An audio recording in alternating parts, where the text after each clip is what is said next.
Hello and welcome. It was a bad week for President Biden after an at times confused, incoherent live TV election debate against Donald Trump. Critics question his age, so too do some of his own party loyalists after what's been described as the worst presidential candidate performance in recent history, while Donald Trump sent fact-checkers into overdrive with several fictitious assertions of his own success. We'll talk about how much of a difference the TV debate made to voters. And I'm going to continue to move until we get the total ban on the total initiative relative to what we're going to do with more Border Patrol and more asylum officers. President Trump? I really don't know what he said at the end of that sentence. It's been a week that's seen the Kenyan parliament set ablaze by protesters railing against government plans for a finance bill. And in the attempted storming of the building, at least 20 people shot dead by security forces. Days later, President Ruto cancelled the bill. We'll look at why the group dubbed the Gen Z demonstrators and the TikTokers in tear gas are credited with overturning the planning law. This is the voice of the young people of Kenya, and we are very proud that we've come out in large numbers, although they are tear gassing us, but we don't care. And it's been a week that's seen WikiLeaks founder Julian Assange return to Australia, a free man, after a plea deal with the US. It's been 14 years either in prison or in hiding at the Ecuadorian embassy in London. His lawyer called the deal a criminalisation of journalism. Washington says the data dump of classified information put lives at risk. So, a criminal or a hero?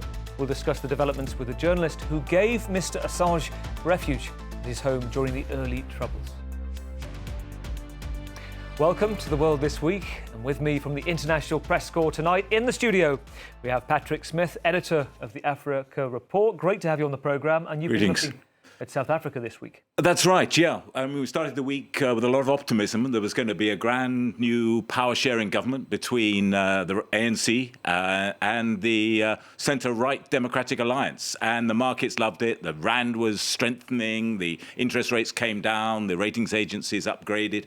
And then by the end of the week, it all changed. And the DA was about to walk out of the talks. And Ramaphosa's best allies were saying, don't give them any concessions. Don't let them get their hands on those economic posts. So we now go into the weekend and Ramaphosa's under pressure to name his new government, but we don't know who's going to be in it and whether this vaunted government of national unity is going to hold together after all. OK, a new political world in South Africa still unfolding. Sure is. Eric Randolph, who is the AFP culture editor, former Tehran editor as well. A notable week, elections going on. Yes, so there's a big presidential election happening in Iran after the death of Ebrahim Raisi in a helicopter crash. I think what struck me the most this week is Iran is often criticized for very much controlling who gets to stand in the presidential election. Ultimately, it's the supreme leader who decides who the candidates are. But whenever I would criticize any regime officials for how that means there's a lack of democracy in the country, they would often point at, well, look at you in the West. Do you really have such a good selection of candidates by allowing it to be freely decided? And I think what we're going to talk about today in the US debate does make us wonder whether the American system in particular is much better at choosing candidates. It's very prescient. It ties us in nicely. We're also going to go to the UK, bring in Vaughan Smith across the channel, who is journalist and founder of the Frontline Club. Great to have you on the programme. An old friend of Julian Assange in a prescient week for him too. Very much for having me. It's been a wonderful time. I mean, his supporters, as you can imagine, are very pleased. But it's been 14 years.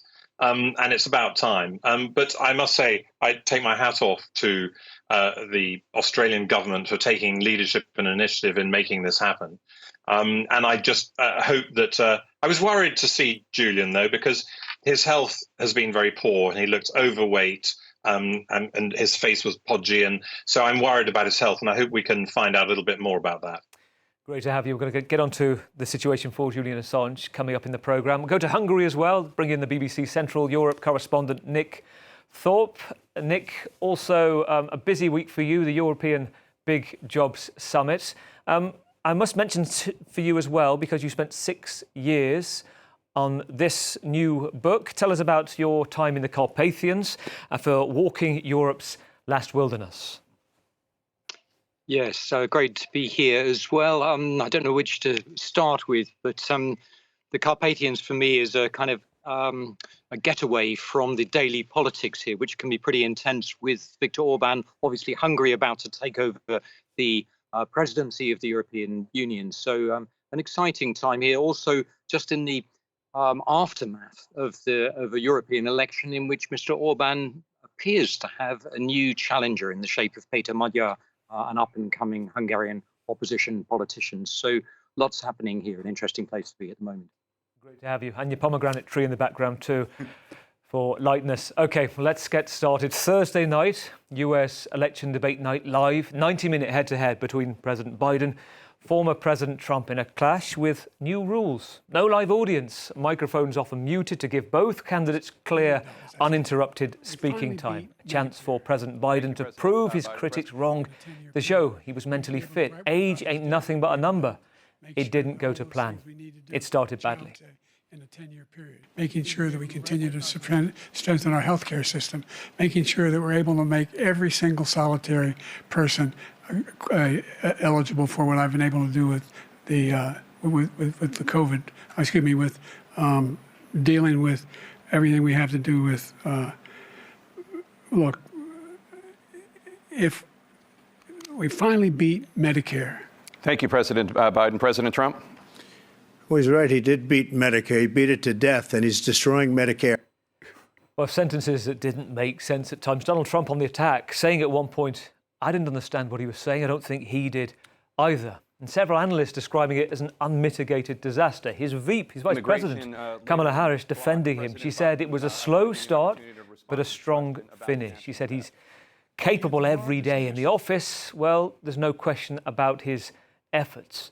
Well, it wasn't a night for President Trump to gloat about either, though he did, retelling falsehoods about abortion, taxes, the environment. But Biden, in a stronger moment, didn't pull punches. Think of all the civil penalties you have. How many billions of dollars do you owe in civil penalties for molesting a woman in public, for doing a whole range of things, of having sex with a porn star on the night while your wife was pregnant? I mean, what are you talking about? You have the morals of an alley cat. I didn't have sex with a porn star. OK, there are so many areas to look at with this. We'll start with you, Eric. We need to talk about Joe. A bad night, his team saying he was just rusty. He's great. He's on form in the office. I mean, there's bad, and then there's something so bad that I actually can barely watch it again. I've seen that first clip 3 times today, and it just gets worse with every viewing. I mean, it's almost impossible to come up with words that are too strong to describe it. You know, it's a train wreck. I heard the phrase goat rodeo, which I'd never even heard of before today. What's a goat rodeo? I think it's another way of saying car crash, dumpster fire, hot mess. I mean, it's so much worse than anything that we've ever seen before, I think. And if he was very far ahead in the polls, I still think this would be incredibly damaging to him. But the idea that it's neck and neck, or that he's even been slipping behind in most of the recent surveys, means that this, to me, looks impossible to recuperate from. Patrick, a moment that the Democrats, as some of them are suggesting, should seriously think about changing candidates. It does reflect very badly on the campaign. It was, this was very much an own goal. They chose this debate. They chose the timing of this debate in June. They chose the format of the debate, where you had the split screen, so you could see Biden sort of apparently wandering off to La La Land, as Trump was sort of spewing out the lies and the fibs.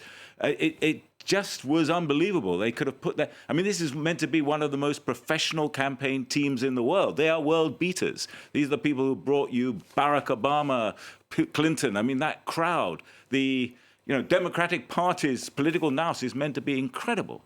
How they could have got into this mess. But I think the first mess started when Biden was meant to be a one-term president.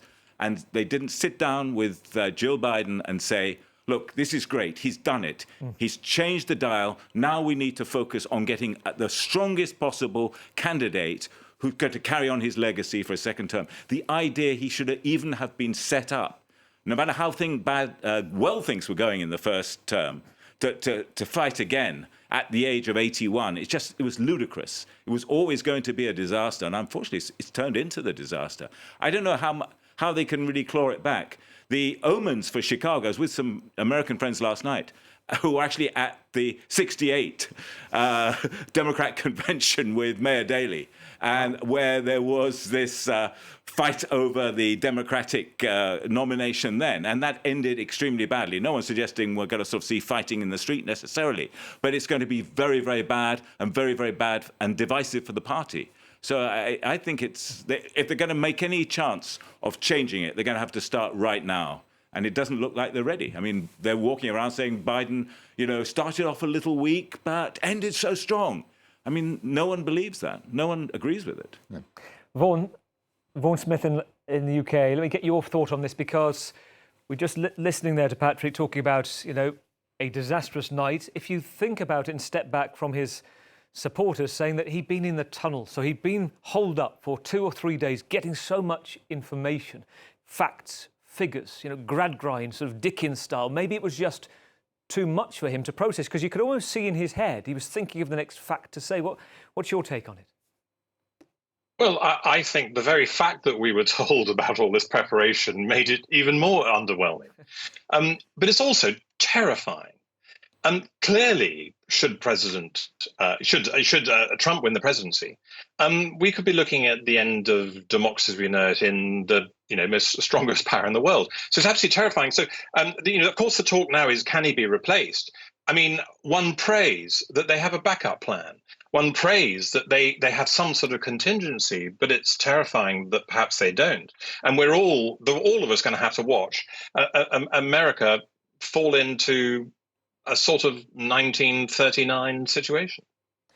And yet, in the midst of this, Vaughan, we have not mentioned, or barely, Donald Trump yet, and this sort of sense of facts or turning into fiction and vice versa, and saying what he wanted, and no live fact-checking going on. Well, part of the problem is that Trump's temperament. I mean, he's accused of being narcissistic. Well, if you know about narcissistic people, one of their extraordinary skills is talking and distracting and projecting all sorts of misdemeanors on the other person, and it becomes a complete mess. And it leads to a sort of cult following, which is what he's got. So I think you need somebody incredibly strong, who can actually manage to take on Trump and point out where he's lying, and it requires somebody clearly younger than President Biden. Nick, one of the things that strikes me, so there've been TV debates here in France, in the UK ahead of elections, and some of the headlines have been talking about how is this the end of the TV debate, its relevance in a social media landscape. I think perhaps this tells us its importance, doesn't it? Of the TV debate, I don't know. In the run up to the European elections here, we had debates of the 9 lead candidates. They were rather disappointing. It was sort of 11 talking heads, no debate at all. I was, as you all were, pretty shocked by watching that debate yesterday. I think, the world, one has an impression sometimes as an ordinary citizen that the leadership of the world is that we're really missing strong statespeople, and when strong people do come up like Trump, then they're rather disappointing in office.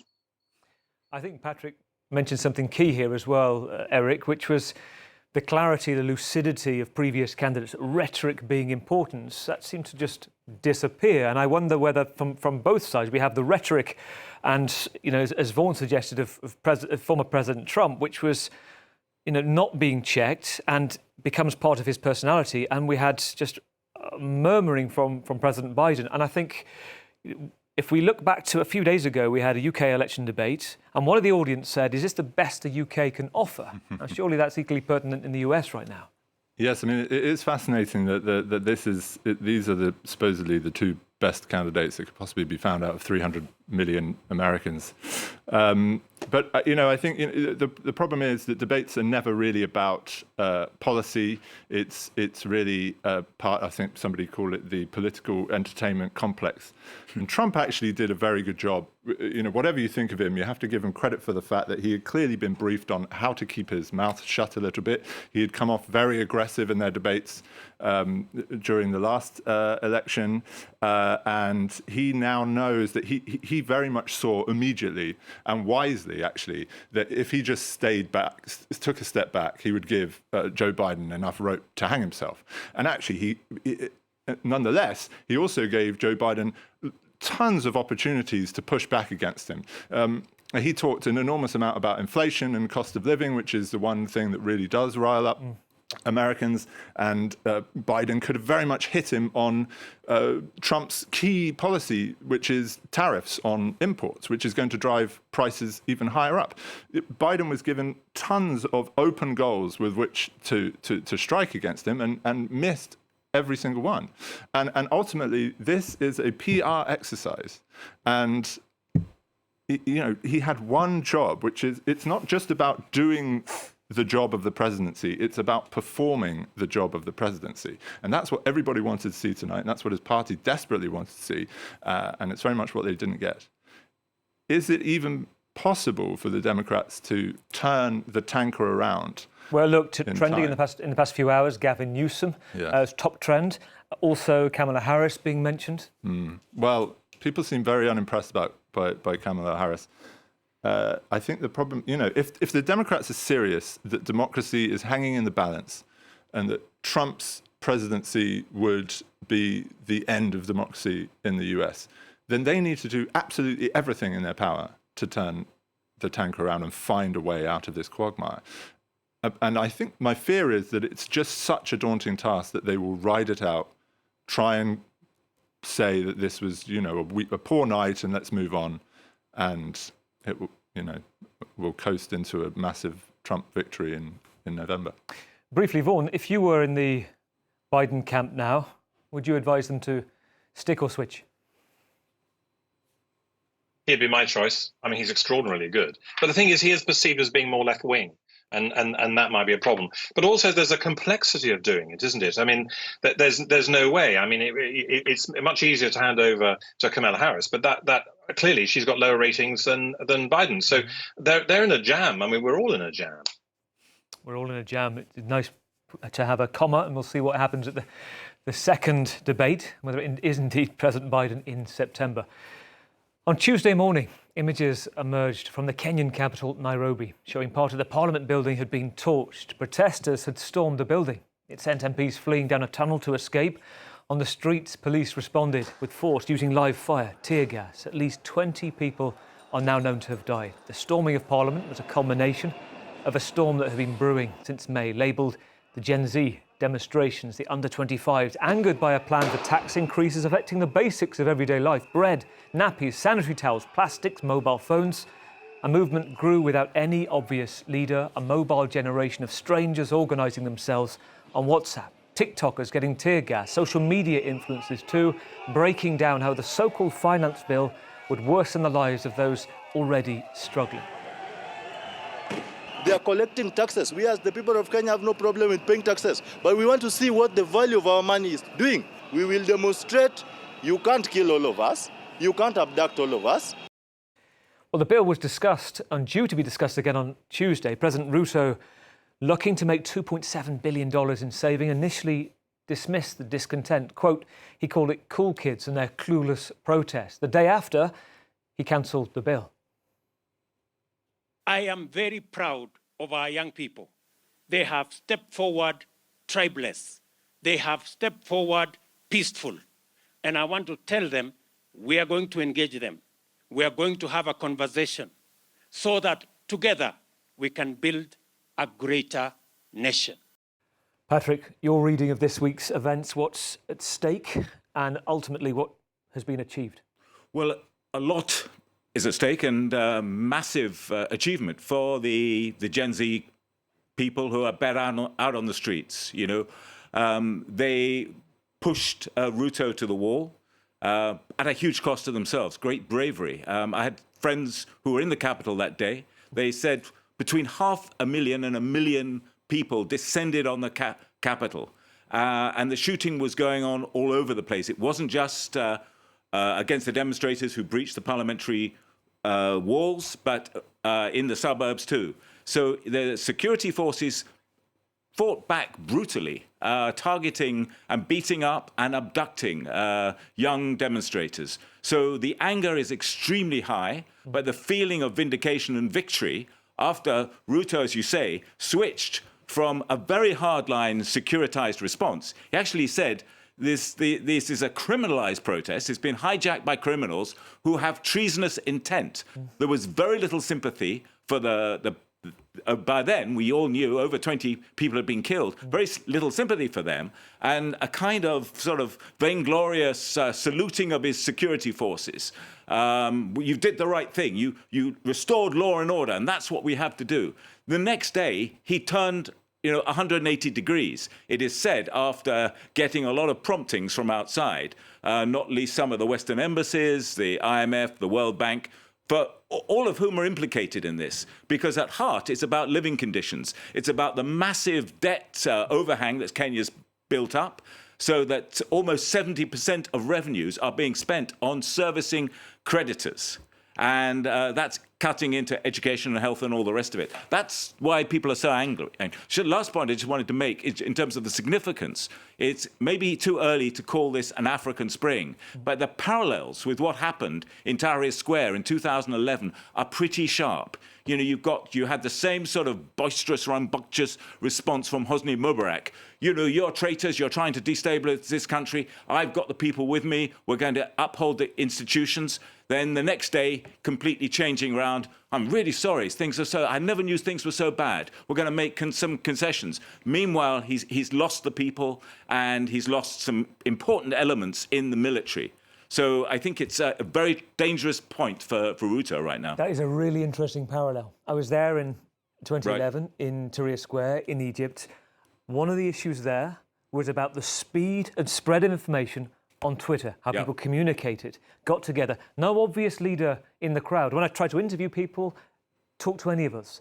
Right. This situation here, unlike previous protests in Kenya where you have had opposition figures, leaders, they're the ones to talk to. You've had TikTokers, YouTubers breaking down the finance bill, saying, look, you're going to have to pay 16% more for your bread, you're going to pay more for nappies, more for sanitary towels.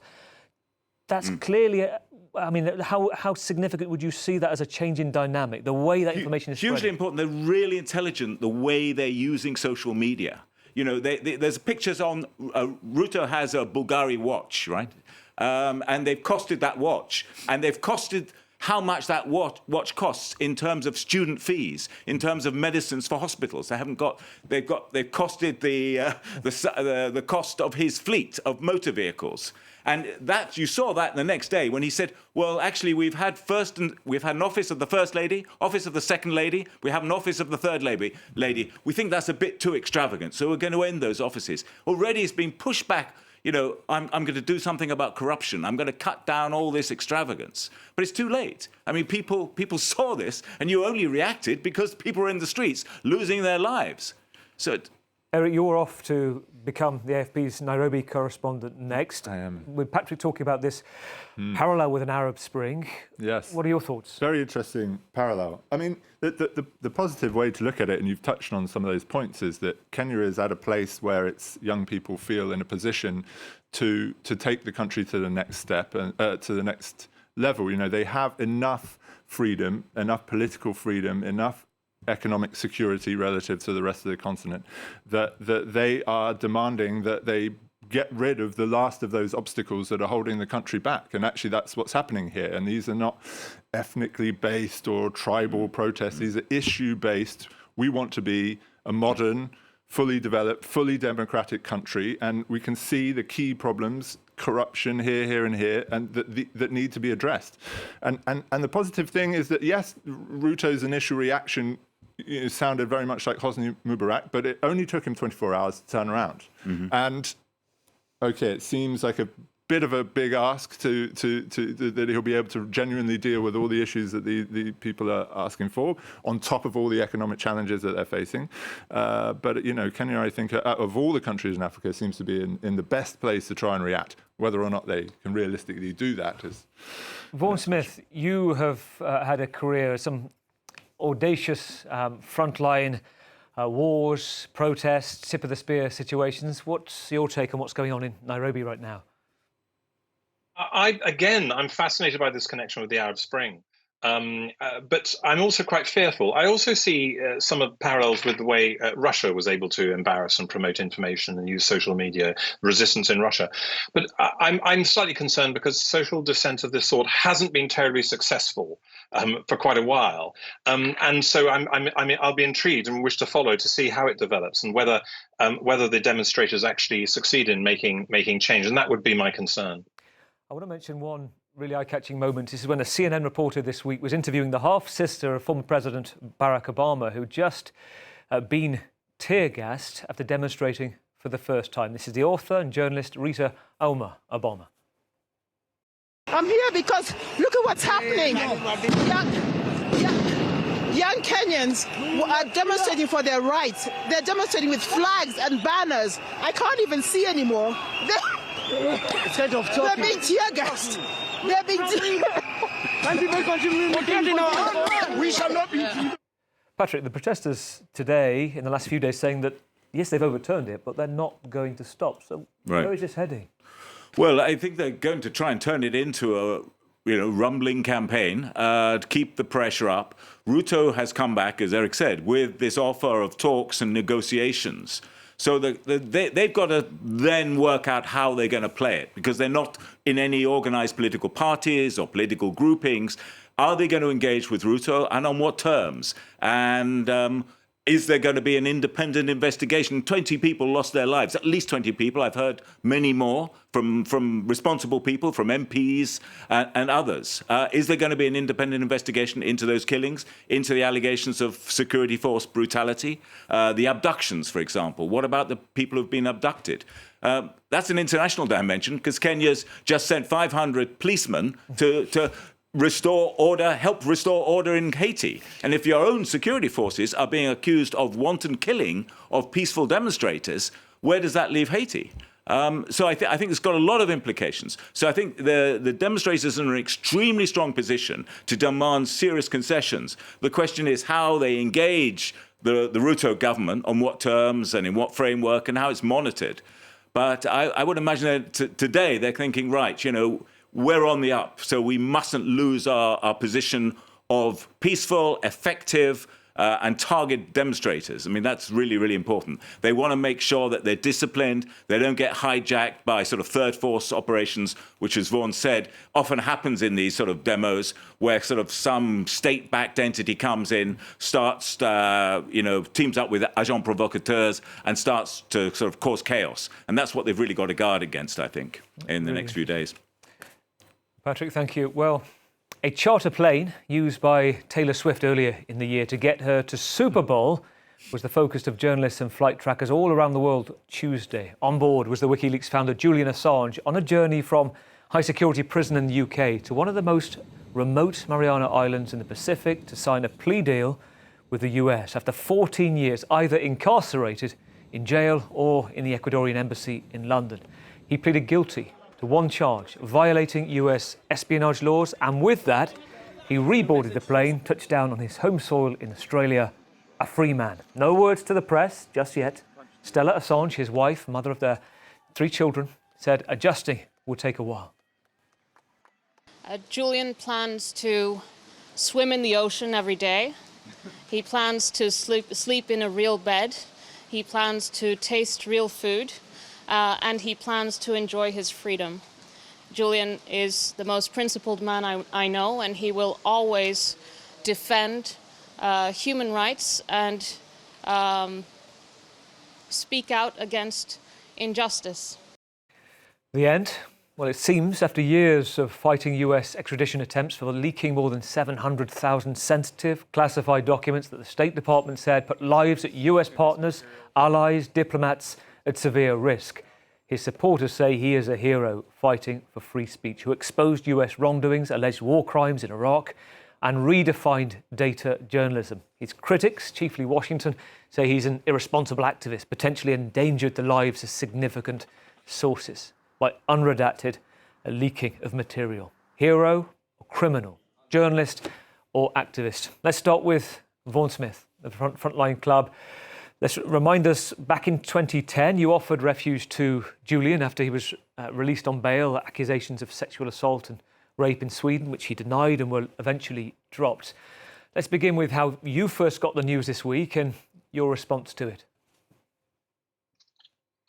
He knocked on my door back in July 2010. I recognized him immediately because he'd been involved. The video you showed of the helicopter gunships who were shooting down and killed 2 Reuters correspondents, he had launched that in the United States. And so when he knocked on the Frontline Club door, he said he wanted a press conference on Monday. It was on a Friday, and so he got one.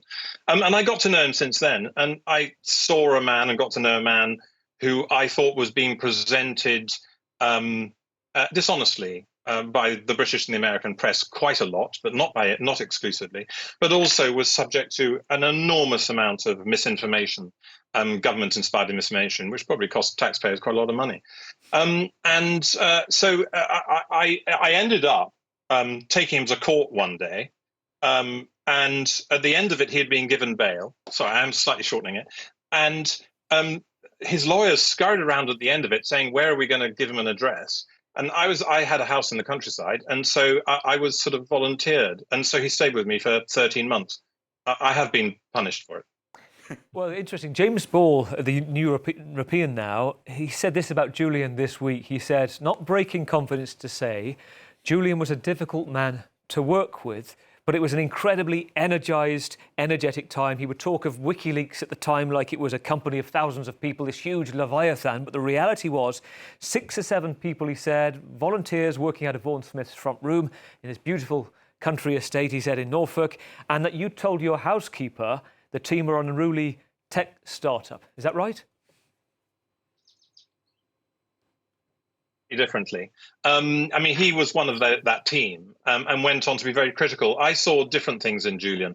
One of his judge appearances, he was described as a narcissist by the judge. But I saw somebody of empathy, somebody who gets up every day thinking that he was making a difference for us. And he had a remarkable ability to be interested in detail in other people's opinions. I didn't see him change his own very much. And I can see that he could be a difficult person to work with. But I think we should remember, he worked with journalists. He worked with 5 extremely well-reputed journalist organizations to redact his information. And it was only later when things started to fall apart that he got frustrated. Let me also ask you this, because I've not been able to ask you while he was still in prison over the difficult details of his time and whether that would make him stay in longer. But one of the reports about him, before he was in prison, while he was at the embassy, the Ecuadorian embassy in London, it backed off from Harrods. And there were reports for many years that he would dress up, disguise, and go into Harrods shopping. Do you know if that was true? Very much doubt that.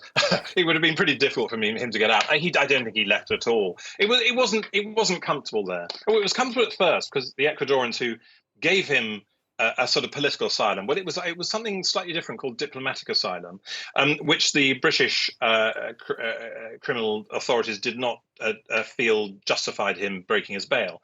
But then the Ecuadorian authorities changed, and they were much less friendly. And I think it was pretty miserable then. And then he got yanked out and sent to Belmarsh on remand for 5 years in a prison for violent people. It was deeply unpleasant, and it's good that he's been let out. Yeah, it's a good point. The maximum security prison in the UK, Eric.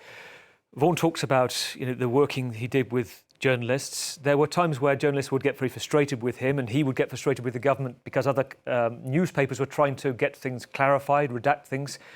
And the main allegation put forward through Washington was that he was putting people at risk just by dumping stuff. How do you regard him as a free speech fighting journalist or a criminal? What's your take?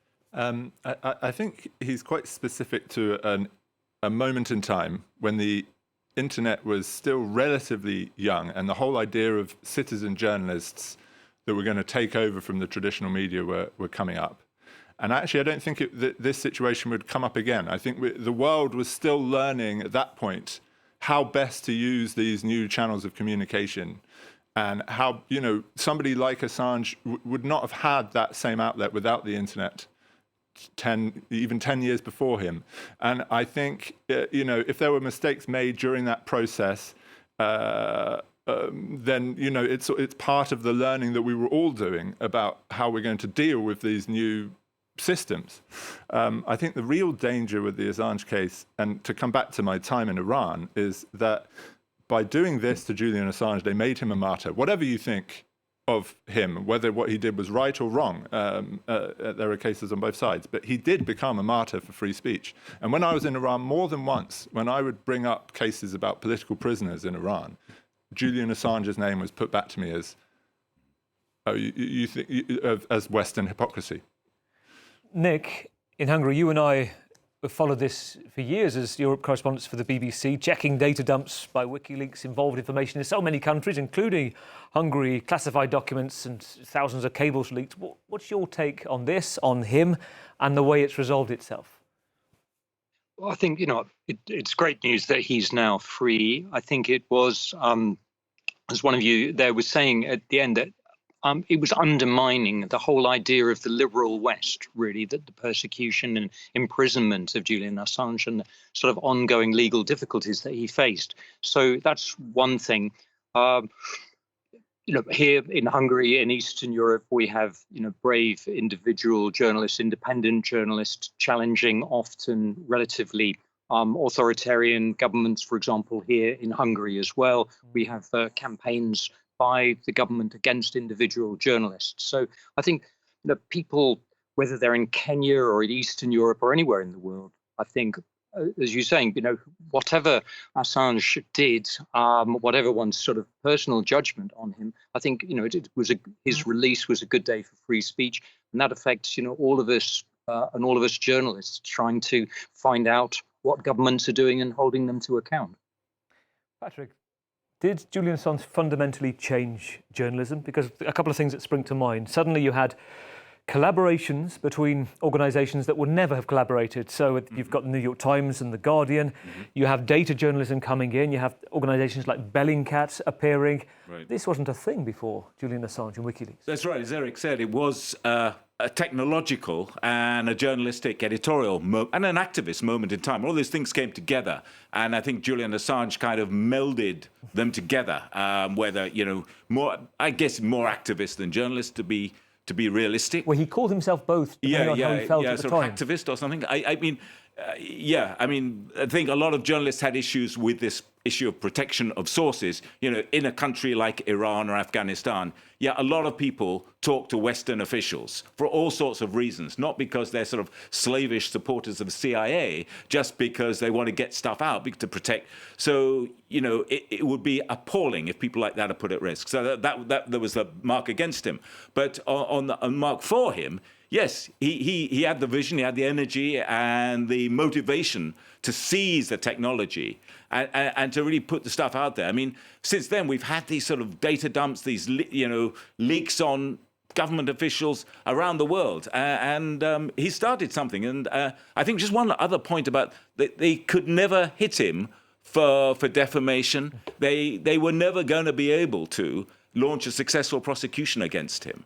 So that rather reinforces the idea that he said, look, I'm banged up, I'm a political prisoner, because why not take the guy to court? And what were the charges? To do, the rape case and all the rest of it, that's a different matter. But the substantive charge about not substantive in terms of his history, about leaking documents and official secrets and all that stuff, they couldn't lay a legal glove on him. And Vaughan, knowing Julian, is that it now? He goes off a quiet life in Australia, or not? I'm as curious as you are, perhaps more so, actually. I think it'll take him a bit of time to regain his health. I mean, his young children have only ever met him in prison, and so he's got a bit of work to do on his family.